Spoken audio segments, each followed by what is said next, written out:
Howdy, everybody. This is the Creation Creating Podcast. I'm Joshua Bishop, I'm Ryan Oxner. and we are coming into this podcast going to be talking about primarily the Superman movie.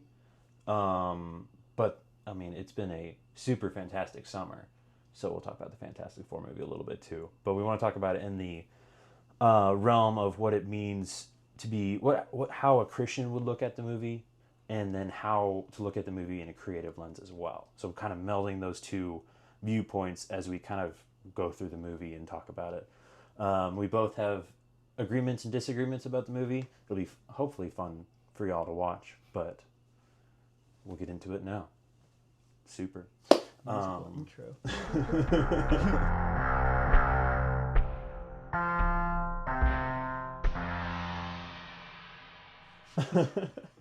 All right, so Ryan, we talked about it a little bit. What are your general thoughts of the Superman movie? We'll focus on that one first. Well, I love it Yeah. overall. I think it is the best Superman that we've seen in a long time, at least. Right. It's the closest to like my definitive Superman, which is like the animated series of Superman, and Right. Justice League Unlimited. Those are my definitive Superman, and just like a Superman who's like truth, justice, and American way, kind of like that Yeah. vibe. Like he's always going to do what's right. He's a symbol of hope for the world, but he's not God either. Right. He's very much wants to be a regular person, and that's like he calls himself a human in the movie, which I think is a little different, but I like it. I like that he's like, I am a human, like I'm a person with Right. y'all, That makes sense. and yeah. So that's my general thought. Like the core character of Superman is the best in this, and just the vibes of the world and Right. stuff. Yeah, that's cool. Yeah. I personally, I don't have a definitive Superman. I grew up loving Superman, but I didn't have like a Superman I watched. The only one that is close is like Henry Cavill's Superman. But it's, as many would say, it's not a real Superman.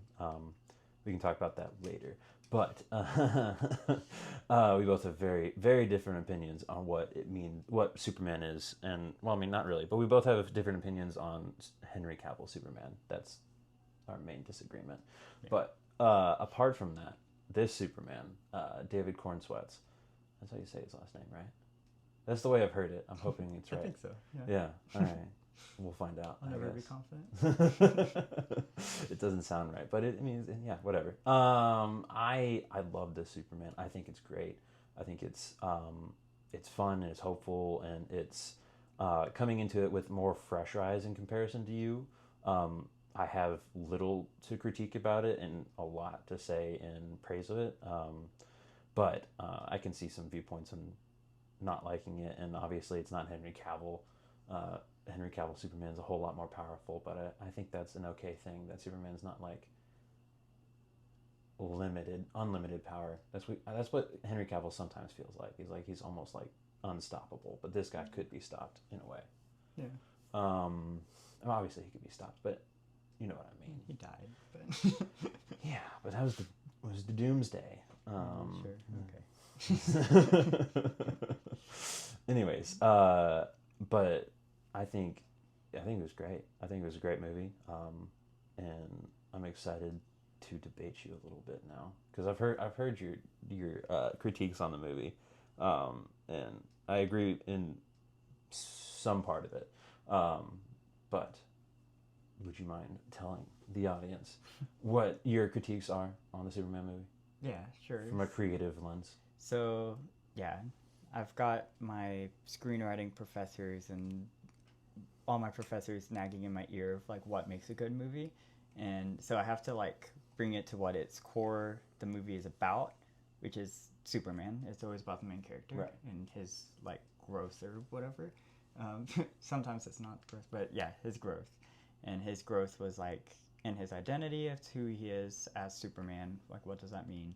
And what it means is to be, yeah, the truth, justice, not really the American way, but truth, justice. Right. I think they get around, right. They changed the American way thing a little bit just to be a bit more. Yeah, be kind. the new Yeah. American way, I guess. Kind of, yeah. It's more global than the American way type Superman. Yeah, he's a global, the humankind way. Yeah, there you go. That is- A human Superman, which is cool. I like that. Anyways, So that's his thing. It's like doing the right thing no matter what. He never even considers like the consequences for himself. And then Lex Luthor is the antithesis of that. Like he's the doing everything for himself. He's self-exalting. He literally quotes Jesus for himself, saying like, "Oh, ye of little faith," when his henchmen doubt him, and that just shows how much he puts himself on a pedestal, where Superman doesn't even acknowledge that. So my critiques are the things that just don't contribute to that story at all, and I don't think expand on the world. It's just basically like Engineer and the Ultraman. The existence of both of those characters don't have any weight on the actual story at all. They could have done something with Ultraman. With spoiler alert, we're going to talk about spoilers. oh yeah, be mindful. This entire podcast will be full of spoilers for the movie. But if you haven't seen it by now, that sucks. Yeah. Anyways, so Ultraman is a clone of Superman. They could have done something like that, doing stuff with his identity and stuff, but they didn't. They just let him be dumb robot clone basically, and he is a clone for no reason.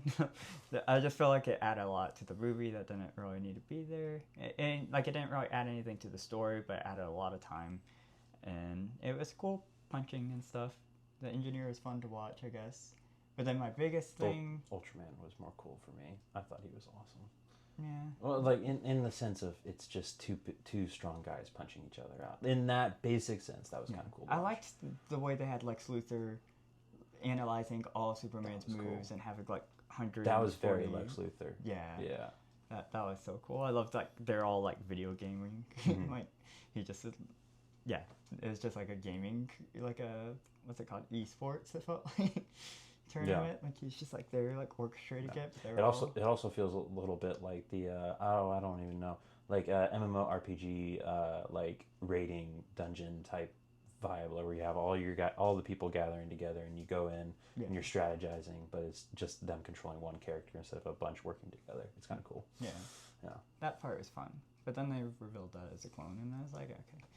That disappointed you. That's fair. Yeah. I thought it was just a robot. Or you were hoping it was a robot? Yeah, like a robot, like even like Amazo. Is that his name? But what?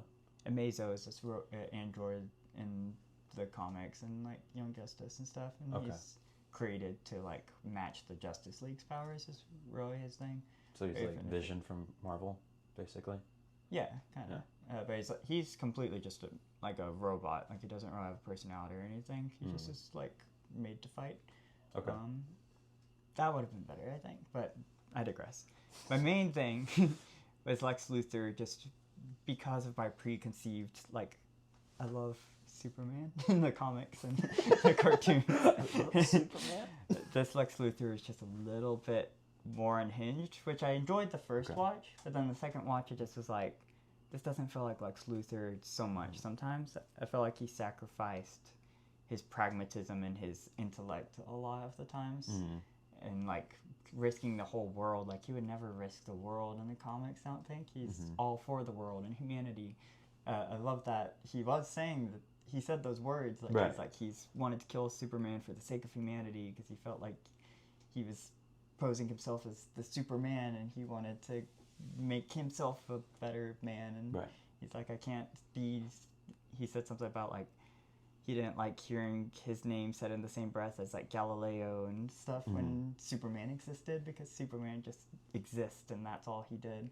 Where Lex Luthor like worked for all this, and that part was cool. But then is like he made a bunch of decisions like trying to split the world in half and make more black holes that could destroy the universe and reality. Yeah. I'm like, I don't know why he did that. But that's all my critiques. I really love the movie other than that. Yeah. The core movie. Okay. Yeah. So there's mostly the outlying things. The things that basically added, I think you said it, like basically added You might have not said it here, but you said it to me. Basically added 30 minutes to the movie that could have been taken out, kind of thing. Yeah. Okay. I think that I to most of that I would say it's fair. Creatively, yes. When you design your story, you ought to have every part of it ought to hold weight to the story. You don't want to just have useless bits that add to it and that add to the length of the story, but don't add to the actual progression of the story, more or less. In a way, Engineer and Ultraman just serve as tools rather than actual characters, which, in the one sense, that's how Lex Luthor viewed them. So that kind of makes sense, but also it ruins the idea of them as characters. So I'll concede that mostly with those two. I as a but when it comes to Lex Luthor, as a person without any preconceived biases of what Luthor ought to be, and comic lovers will probably hate me for this because I should be true to the comics, but I think when you come into a story that you create off of characters that have already existed, in James Gunn's point of view, you should create them in a way that is yours, that is also still true enough to the original matter. So in the one sense, he was true enough to Luthor because he's still the super intelligent guy who plans out to fight and develops 2,500 fighting moves to combat Superman with Ultraman, which is awesome. And I think that definitely is the height of his thinking out situations, represented in the movie. But I think it's also okay for me. I thought it was okay that he was a little unhinged. I think it's okay for him to. I get that you saying he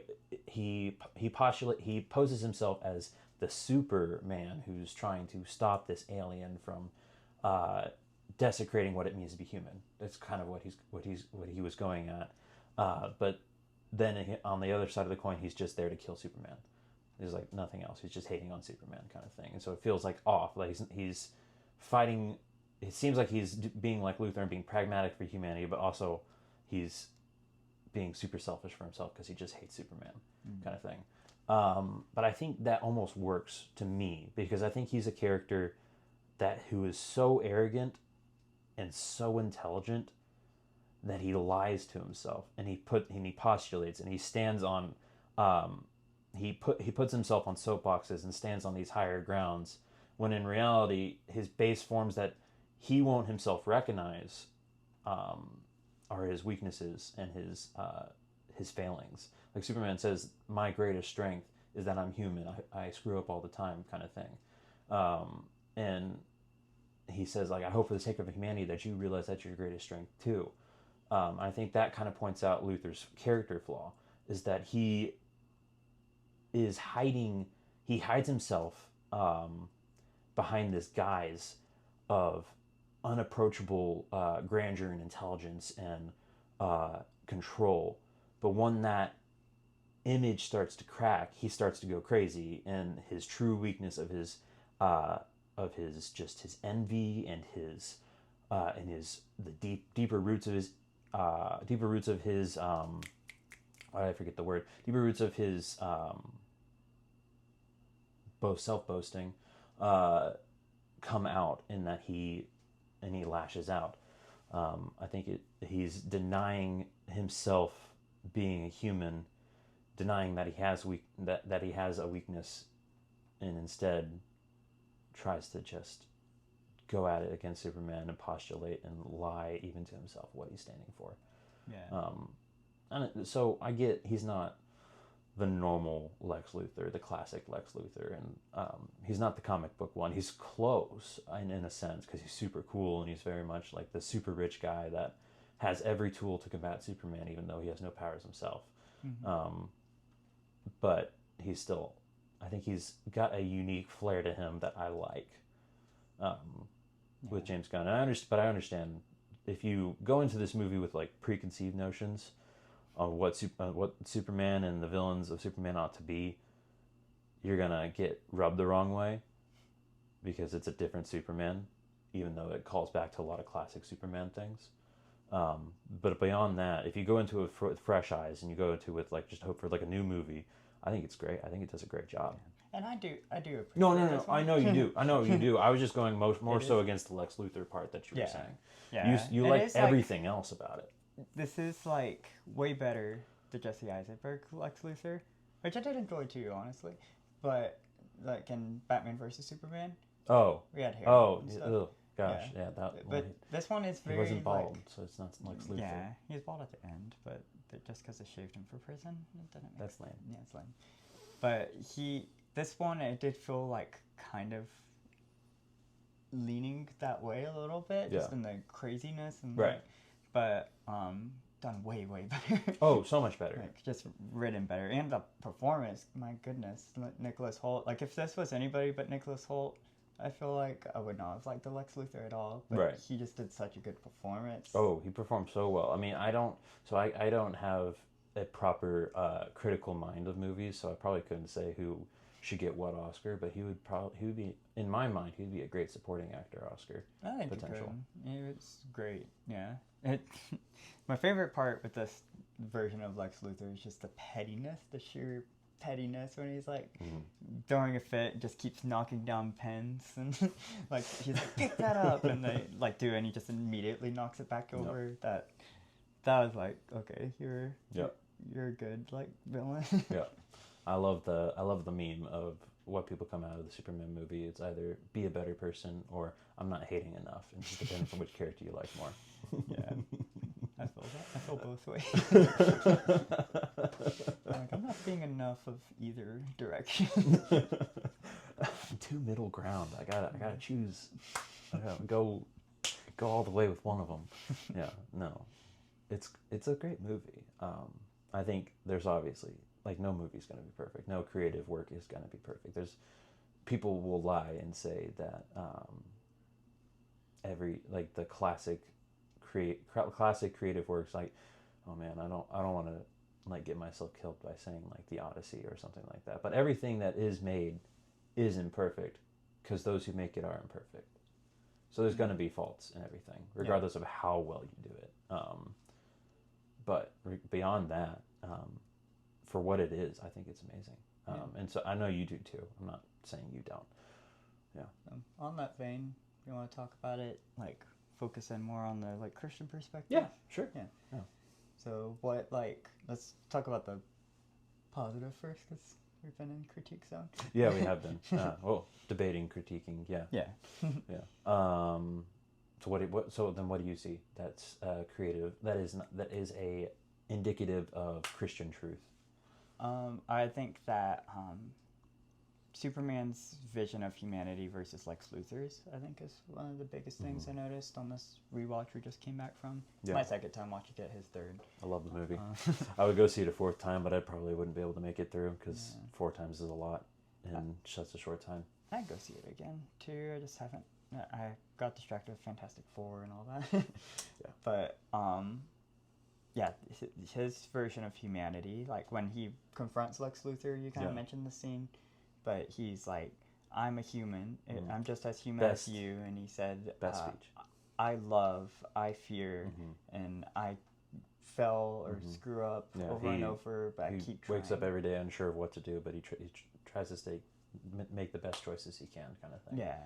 But that, from a Christian perspective, I'm like, that's great. Like, his first thing for that is I love. And, like, I think that's what, like, the 2 greatest commandments are, is to love God and to love people. And so, like, that's the entirety of the 10 commandments is that thing. Yeah. Love God and love others. Yeah. And then Lex Luthor, on the other hand, his idea of humanity is exalt yourself. Like, he's, like, wanting to achieve greater heights, achieve more. Like, he wants to be in the same breath as Galileo and all these other people of advanced well, he doesn't even want that. He even notes, like, he doesn't like that he's in the same breath as them, but he at least acknowledges they did something as humans. But he didn't like it because of how insignificant he was compared to Superman. Right. That balked against his pride. Yeah, and Superman's like, don't even look at me. Yeah.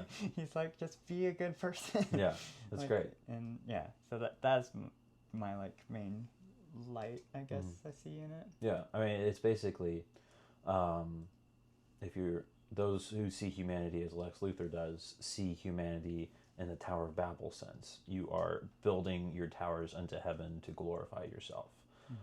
Make your own way into heaven. Become great on your own terms, kind of thing. That's how Lex Luthor, in a Christian point of view, views the world. Yeah.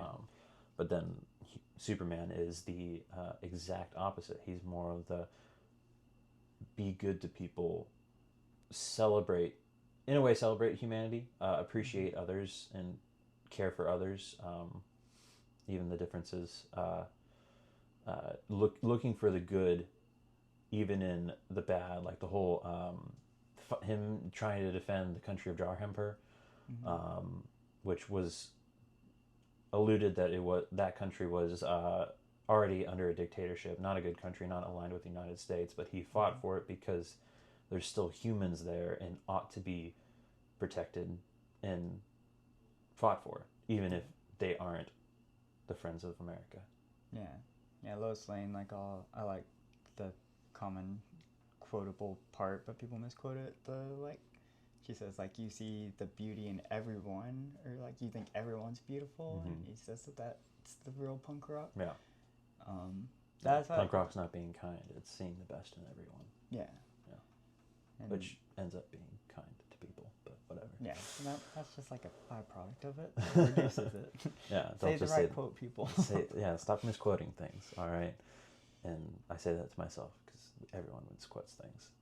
We misquote Darth Vader all the time. Yeah, Luke, I am your father. No, Luke, I am your father. I think that's it. That's closer to what it really is. I can't remember now because I know I'm probably gonna say it wrong. Yeah, but then also the selfless love displayed too, because like I think movies can say love all the time and get it wrong, but he like the way he does just put himself on the line, like when he goes to save Crypto and stuff. Oh yeah.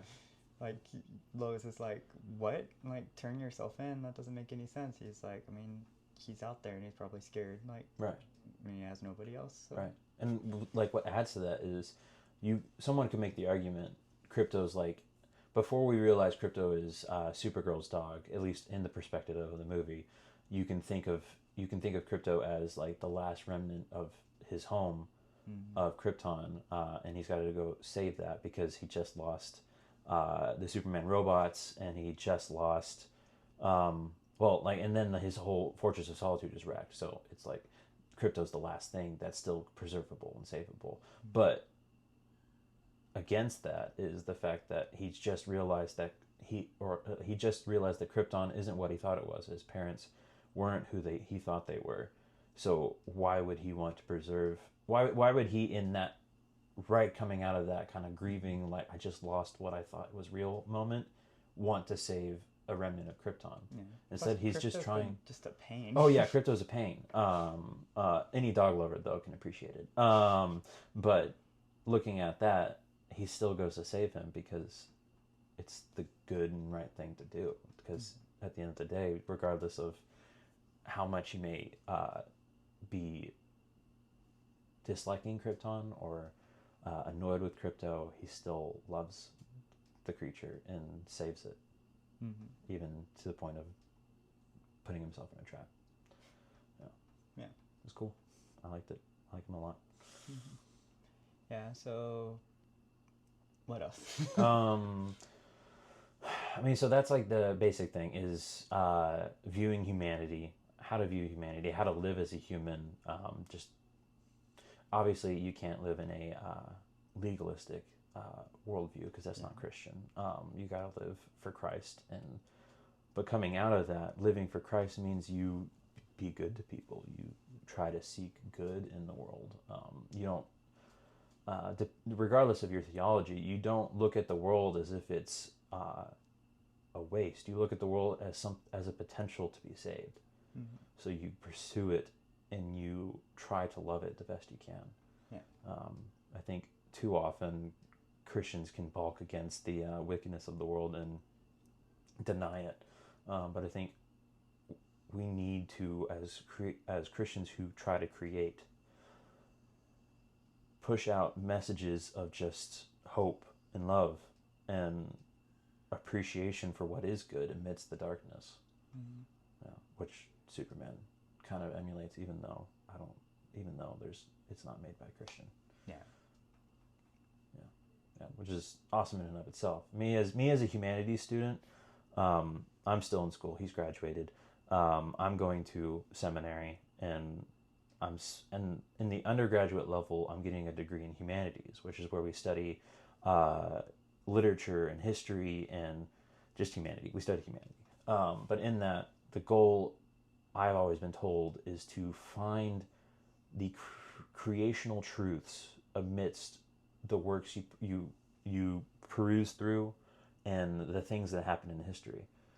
What is undoubtedly true? What is true from creation? You try to find those things, because at the end of the day, have things written on our hearts. We're made in God's image. We're going to say that a lot in this podcast. So being created in God's image, we're gonna have glimpses of the divine and remembrances of what is actually true in what we say. Obviously, it's going to be corrupted because we've sinned, but even people like James Gunn, who aren't Christians, can create things that have such Christian value. Yeah. So I think it's great. I think that's a great thing about Superman. Mm-hmm. So there's more to talk about with Superman. I want to come back to it, but how about Fantastic Four? We'll talk about Fantastic Four a little bit, because it's been a super fantastic summer, has it not? Yeah, Fantastic Four, kind of similar things, like, Mm-hmm. but more family oriented. Yeah. Less about like who we are as people, more who we are as a community, like Right. unity and trying to help each other become or to do the better thing. Like that's like one of the biggest conflicts in the movie was when, we'll spoil this movie too. Yeah, this entire Fantastic Four podcast First is spawned Steps. spoilers. Yeah. Yeah. Like one of the biggest conflicts in the movie was, well, of course, Galactus coming to eat the Earth, but other than that, it was when Earth was not on the Fantastic Four side. They wanted them to sacrifice their kid for the planet. Yeah. And they're like, what? Like, as much as we are family for you, y'all are like our family. Like, y'all should be supporting us. And that was like the big turning point. I think that was the high point of the movie. Man, I'm so disappointed. I had to go to the bathroom at that point of the movie, and I came right when Sue Storm was doing the whole speech on how we should protect family, kind of thing. Yeah. And I was like, oh, I missed it. She like introduced. That was like, so granted, that was an awesome point of the movie, but it was like 5 minutes long, so I didn't get to enjoy it. But I need to. I just never drink anything big too fast in the movie, because then you're gonna ruin it. If you do, at least eat twice as much popcorn so it absorbs it in your stomach. Is that actually what happens? Yeah. Sure. Okay. What you tell yourself. We're not scientists. We're creative people. So you don't have to pee. There you go. You're like, oh, I don't have to pee. There It's you absorbed go. in the popcorn. At the end of the day, that's at least a placebo. Yeah. If it keeps you seated, then it works. There you go. Exactly. Anyways, yeah, no, that's a great point. I think the whole family-oriented version of the be a good person type thing is pretty dope. But so then creatively, how would you look at the movie of Fantastic Four? Okay. It's so different than out. Superman. It's a different Superman thing is entirely. Packed so much stuff in it, and the Fantastic Four is so simple, so clean. Right, because they're the only superheroes in their universe, right? Yeah. Yeah. And the way they shot it was like lots of montage, lots of like, let's just show a bunch of little things happen, and you kind of get to know the family, and that's about it. Like, it really is just like defend Earth, defend this family. Yeah, it had like that sitcom vibe that was elongated and dramatized into a Marvel movie. Yeah. At the same time, which was cool. Yeah, I think. I've heard people complain about it because they're like, not enough happened. Like, that's all. Somebody made an animation that like has like every scene from the movie, but animated in like a 2-second animation, and it lasts like 2 minutes. Really? It's like so quick. And Yeah. I was like, okay, that's fair. But the way they did it was very like, as my film nerd I am, like 60s style film, like montage. That was like a new thing to be able to do that, like to tell stories with montage. So they just way leaned into it, and it also was just like that Silver Age comic book feel, and they like just brought it together to this like beautiful like homage to all the 60s and the origin of Fantastic Four. And that's why I loved it. Like, I loved all the montage at the beginning and end. It just shows all these clips of them just being who they are, and it's like, yes. And it's like Bill Mendelsohn, like the Peanuts movies. Oh, yeah. Like, they had like a lot of that where it like cut the screen into a bunch of like panels, like a comic, and just show like a bunch of things happening. And people complain because it's like not really much is happening. Not a lot of decisions are happening. Fair. In my screenwriting class, we learned like for a feature-length screenplay, there should be like 40 key scenes that like the main character has to make a decision, and it either helps them grow or stunts their growth and to the progress to the end of the climax. Right. And I don't think there could have been 40 scenes in this movie, but unless you include each individual shot of montage.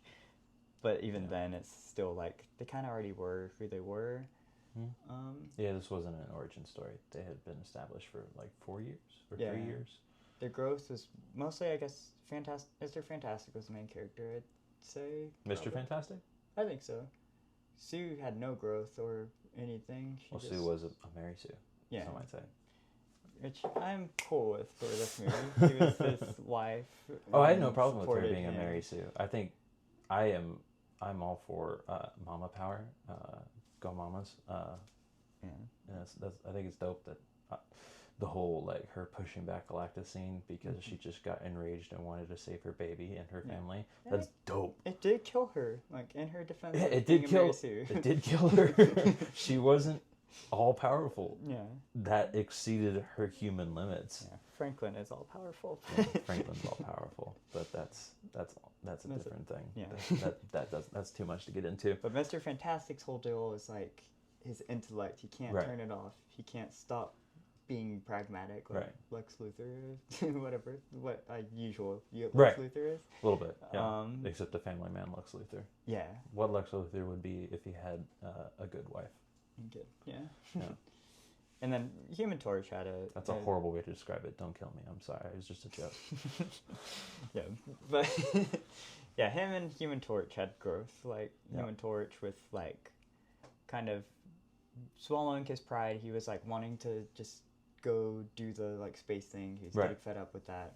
They got to do it, but he was, like, really wanted to contribute to. Yeah. Like, a lot of the time they make him, like, he's just, like, a dumb jock.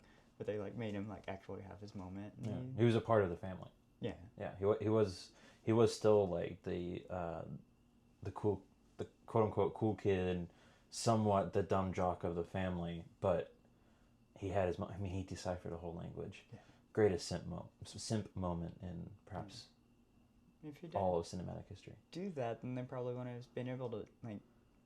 Silver Surfer would have way overpowered them. Right, and then and on top of that, Johnny would have died. Yeah. Yeah. And who knows if he would have been able to push Galactus in? Like, who knows? He might have, but that'd have been quite a power feat for him to do. Yeah. Yeah. But yeah, I think it's good. I mean, so it's like, my opinion. So considering the Super Fantastic Summer, I personally prefer the Superman movie. But I still love the Fantastic Four movie. I have, there's possibly like some like familiarity. I grew up wearing my Superman costume as like a 4-year-old all the time, so I love Superman. I had a little foam couch that was Superman busting through an asteroid, which was dope, super cool. So there might be some familiarity there in me appreciating Superman more. But besides that, I think Superman was perhaps more well done as a movie, but both are still great. I think both are just good representations of what it means to entertain people with just a good story. Yeah. I think that's part of the job. Like, so, you mind if I go onto a tangent a little bit here? Go for it. Whenever I try to write short stories, I had a stint there in my creative life where I wanted to write short stories and try to enter a short story contest, which I don't necessarily recommend for everyone, because when you don't win, it disappoints you and then you stop writing. Just keep writing. Don't care what other people think. Beyond that, every time I'd look at the winners of those contests, it was always the most like what you would imagine. The people who wrote them are the people you would imagine go into an art museum and say the most random thing, and then everyone like goes waves their champagne glasses and claps their hands. Just like it feels pretentious. Like, so when you read their stuff, it feels pretentious, and it feels like high art that is supposed to be, makes you feel dumb for not understanding it, but then it's not a good story. Like, they're always kind of boring and odd and don't say anything that's good. And I kind of hate that. I think people can get into the mindset that you need, when you are a creative person, you should create something that's so like out there and interpretable and complex and not necessarily mainstream, more or less. But I think when you write things, you should want to convey a clear message to your audience. Definitely at the start, when you're still learning. Maybe when you get into more of it, if you're a genius and you come into your genius or something like that, maybe you can go wild, and that's okay because you've earned it. But when you're starting out, for sure, and then when you're wanting to just write something that is good, write something for people to enjoy. That is somewhat simple. Can probably have deeper tones it's okay, but a overlying simple message that is conveyed well and is entertaining to go through. I think entertaining can be entertaining can probably be an ostracized word in a high art community, but more or less. But I think it's something that it should still be accepted, because you do want to entertain. Yeah. It is part of the job. Firm in that too, and I think it depends on the audience, like for sure. Who you're creating for? I can appreciate high art. Well, so I'm not downgrading that. Yeah, if you're a high art fan, obviously that stuff is created for them. But what I'm saying is that doesn't make stuff like Superman and the Fantastic Four being kind of sort of simple stories bad.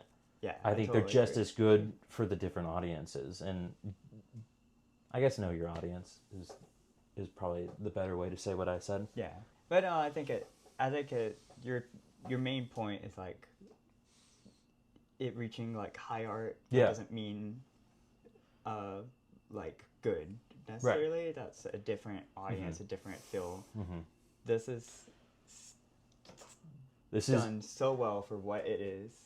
I'm gonna say something that might be crazy. This is just as good as any Van Gogh, because it's good for its audience. Van Gogh is good for its own audience too. I should have brought my Van Gogh Superman shirt. Do you have a Van Gogh Superman shirt? Yeah, it looks like Star Night, but Superman flying through it. That's kind of cool. But yeah, that's how big of a fan of both of those things I am. Yeah, Ryan walks in both worlds. I don't. I walk primarily in this world. Well, I love things like Ernest Hemingway and East of Eden by John Steinbeck has a lot going on in it, and it's very complex. It's got deeper undertones of things, like deep literature. But beyond that, it's still got an overarching story that I'm not going to say what the meaning of the story is because I haven't read it in a while, and I don't want to get in trouble. That is where we differ. I'm like, I'm very into comics and Yeah. cartoons, and then also art. High art type And stuff. you're like, I'm very much into meet in the middle there with like superhero movies and nerdy. like mainstream cool shows and whatnot. But then you go more into literature and Well, philosophy, literature? humanities. No, dude, it's just two different peaks. Don't Oh, put me. yeah, Don't take put me me down. down. I'm sorry. You put me down. I meant Two deep. different peaks. I was thinking like high art, deep literature. we get the spectrum. Okay, of, fine, like, that's fair. Heights Yeah, and depths. yeah. Breadth and width. There you go. See, I don't think visually like that. But yeah, no, I think obviously know your audience, and you can create complex, cool things, and that are hard to understand. I'm not saying you can't do that. I'm just saying, in the midst of that, if you're trying to do that, but you're also trying to write for a wider audience, do it in an entertaining way that conveys at least one simple message. Yeah. That one simple message could be extremely nuanced in your deeper parts of the story, but it doesn't have to be entirely complex. Yeah. Yeah. I agree. Yeah, because that really disappointed me as a kid, always losing those competitions and then seeing the most convoluted things winning. Yeah. Yeah, I don't like... as an artist, went through art school, art history, all that. I could appreciate, like, why, like, non-objective art, like, I used to not get it. Now I'm like, oh, okay. Like, why is that canvas that's painted red but with, like, a little line through it? Art, I used to think, but now I'm like, oh, okay, I can see how we got there. Like, we peaked Renaissance making photorealistic portraits of people and stuff. We had to figure out what's next for art, what's a different movement, and there's nothing new under the sun. So we found, let's go even simpler. We never appreciated this shade of orange before. Let's appreciate that now. I'm sorry. I'm trying to understand. It doesn't make any sense to me, but that's the difference between us. It's enjoying art for the form of it rather than the story of it, which I'm still all about the story. You for sure. When you're in what you want to create, it's all about the story still. Yeah. But you still appreciate the high art notes that happen in the current world of high art, whatever. Yeah. I'll still always look at a Renaissance painting and a modern art painting or modern art sculpture, and David and the sculpture of David, and be like, the old stuff is better. But that's me. The new stuff that comes out of it that's influenced by both things, you're like, oh wow, we've explored the form over here, and we have all the like amazing art of the past. So, like, now we can bring that together and make some crazy modern explosion of art. Like, those are cool. Right. And that's just in New York exploring all that. And I could see the in between. I went from both sides, and it's like the middle where there's, I can't think of any of the artist names, but it looked crazy. It's like a Renaissance painting, but with like technology painted into it and stuff too. And I was like, whoa, like it looks, and it's so much more colorful and stuff because they've embraced saturation. Yeah, that's a totally different topic. We can so definitely want to talk about stuff like this more in the future. I think this is a cool conversation that I could probably go into for a while with you. But I think to return back to the subject matter of superheroes. In a future episode, we want to kind of go. In future episodes, we want to go over what Ryan's creating, what I'm creating. So I'm not really want to get into that right now, obviously. But from your perspective, how can Christians use the motif? Motif sounds like a pretentious word. How can Christians use stories based on superhero characters to convey Christian truth? Well, I think Superman obviously is a pretty good example of it, except for the one thing I felt like I gotta talk about why it falls short a little bit though. The movie? The thing that makes it less Christian is obviously that's all moralistic and it's not anything to do with glorifying God. And so that's why it's that half truth kind of thing. Like you're almost there, it'd be true if you had the ultimate truth standing above it. Yeah.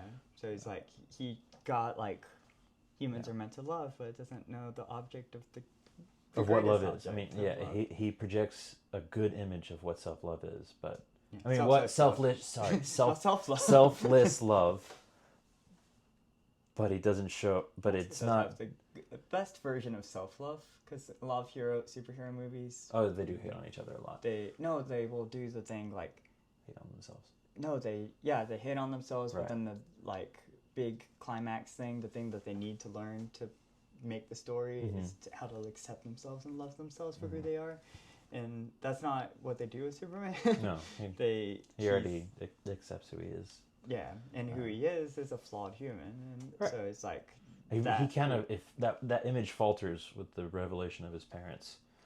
yeah, but it's accepted in that speech. yeah, but it isn't like, That isn't the point. my power is that I love myself. It's my power is that I love everyone else, and that's way better type of selfless love. But then he also like still like accepts who he is, and like based on his parents and stuff like that, like he appreciates all the things that actually were good in him and stuff. Right. In a good way, I think. Right. Yeah. Okay. But then, yeah, the main thing is just very moralistic. Not. Yeah. You can't properly preach selfless love if the true object, the true example of what selfless love is not a part of it, being Christ. If you don't have Christ, then you can't truly convey what selfless love is. Yeah. Even if it's something so awesome like Superman who gets so close. Yeah. And then even Fantastic Four, that's the one thing that is like in the movie, it made sense. Right. Everything, all their motivations and stuff. Right. But still felt weird to me to make it like the worst thing they could do is sacrifice their son to save the world. It's like the way it just like paints that as like an ugly picture, and that's like as the ugliest picture, you mean? Yeah, it's like that they would sacrifice their son to save the world and stuff. I'm like, and that's like Jesus. But like obviously, like in the way they portrayed it, it wouldn't have been the right thing to do. No, like they're superheroes and stuff. But yeah, I think just, like Captain America says that you don't trade lives. Yeah. Yeah. But just like in the sense of like thinking of how that could be used against Christians, I think, like in like God's sending his son to as a sacrifice to save the world. Yeah. Kind of thing. So then, is that kind of your answer then? Kind of. So how would you convey that then? Because obviously you're saying have God in it. Is that what you're trying to say? Yeah. But how would you convey that? Because obviously you don't. I mean, you could just say, all right, here is the Christian superhero. Yeah. But do you say go that route? This is the Christian superhero, or do you go a different route? How do you do it? Because what you create is, we're not going to go too much into it right now. Yeah, I have a comic called Kids with Powers, and it's about like superhero kids, right, who have powers, right, and which we'll talk a lot about in the future. So I'm still working on it. So that's one thing. And right now, I know. But how would you go about it then? I wanted to just be clear that like this isn't the end of it. Like that humans aren't the thing, you know. Like it's still like Superman. It's like his greatest strength is as a human, but it's like that makes it there. Like, yeah, that's the end of it. That's the peak. It's like so at least pointing out of it. Like I am gonna have Christian superhero. Oh, I know. I'm not saying that's a bad thing. I'm not gonna make it like, what's it? I can't think of the Bible Man or whatever. Yeah, Bible Man. It's not gonna be like that. It's not gonna be all these things like that. His powers from Jesus or something. Yeah, no. Yeah. Or like the Word of God forms into a sword. I don't know, something like that. Nothing like that. As a Christian toddler, that's so dope. But yeah, but it's gonna be in a way that's not exalting humans to the end of things. Right. I think that's the thing that most That's where Superman superheroes, really fails. yeah, that it's making that like humanity is the end, that is the greatest height of Right. things. I mean, that's where the whole like question of like there's that trope in a lot of media where it's like the characters like almost have the meaning of life, like it's like right there in this book, or like this guy just learned it. The meaning of life is, and then they immediately lose it, kind of thing, because they don't really know what to say the meaning of life is. But the meaning of life is to glorify God and enjoy Him forever. Yeah. So that is the end that you would push for. So you're saying to convey the absence of something that is needed while still pushing be a good human kind of thing. Yeah. But that's not the end. Like Wing Feather Saga is By Andrew Peterson. great novel. We won't mention Andrew Peterson so much. Oh, very much. Oh, we already did. Yeah. But the way he did it is like there's this kingdom that they're longing for, and there's this like I think they do end up having God in it too. But oh yeah, it's the maker. Yeah, he's in it the whole time, but it's not like a primary. It's not like an act, like a real acting character in that you see. Yeah. So yeah, that's one way I think is just To have a God. That knowing that there is something bigger than them. It's not just them. Like there is like I as a kid growing up in a Christian house and stuff, it aggravated me so bad when no movies would acknowledge like fate being a thing, at least like providence. I mean, and then whenever they said the word fate, I was like, oh, they're getting closer. Just knowing that something is not just random, it's not just chance, it's not just their actions, but it's actually something bigger than them that governs it. So stuff like that, where it just points to God, something that glorifies God, but doesn't. It like nature does. It all points to God, and it declares the existence of an infinite amount of stars in the sky. Like it points to a creator. And, so having stories that actually do that too, and that's like the intention of the author too. I think that's my way of going about it. Right. Mostly that, and then all of Christian characters. Yeah, sure. I have nothing against the characters being Christian from at all. I think I like what you're saying. I think how I would put it and how I would say is that you want to leave the sense of wonder, the sense of what is it called? It's oh no, I'm not gonna be able to say it. There's a word, a German word, that C.S. Lewis had talked about. A word that there's no one-to-one translation to English, but it basically speaks of longing, a sort of a longing for something, like a purpose, for something greater, for something beyond you. That sense of when you look out of your window at night and you look down and this is very some of you, not everyone has this, but like you look down at your window at night and you see the fields sprawling out before you, or you see the cityscape happening before you. You see just the world before you, and you feel a pang and of longing for something greater. I'm not going to say the word because I don't remember it. I could remember it right after this podcast, but it's leaving that sense in your writing, I think, is imperative for the Christian. If you're not going to outright say Jesus is the way, the truth, and the life, if you're not going to outright say that, if you want to convey it, then convey the sense of longing. Leave your readers wanting, or leave your viewers, or leave your whatever, your audience in some way, longing for something beyond the story. Yeah.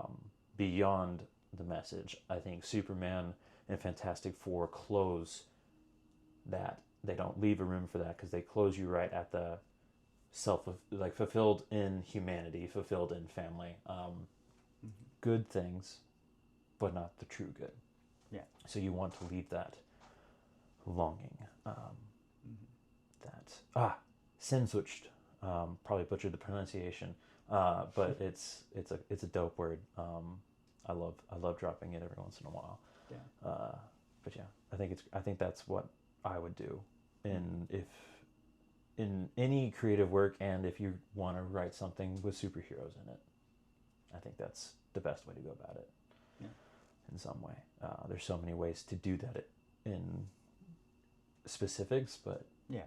that's for you to figure out and write, because you got to write your own story. Mm-hmm. Yeah. Anything else on your end? No, I'm glad you said that. That was like what I was trying to get at. No, you said Yeah. that. I just added the word to it. The wonder, the longing. Yeah. Yeah. The wonder, the longing. And I think of like The sin switched. in the Bible typology type stuff. Yeah. Like, that's basically imaging something greater. Yeah. But not, making sure to leave room for that image to haunt your audience. Not haunt, but like leave a ghost of something greater. Yeah. Make it clear that it's not the substance, it's the shadow. Right. Yeah. Okay. I think it's good. I don't really have anything else to say. I mean, I have a lot of other things to say, but nothing that is imperative for this podcast. Yeah. Cool. Well, thanks for watching Creating Podcast. Yeah. Yeah. It was fun. Love this one. Next one, planning on talking about what it means to be an image bearer in a theological sense, talking about the theology of it, and also tying that into what it means to be an image bearer as one who creates. Very important thing, kind of a crux point in what image bearing is. We'll get into that later, though. See y'all. Cool.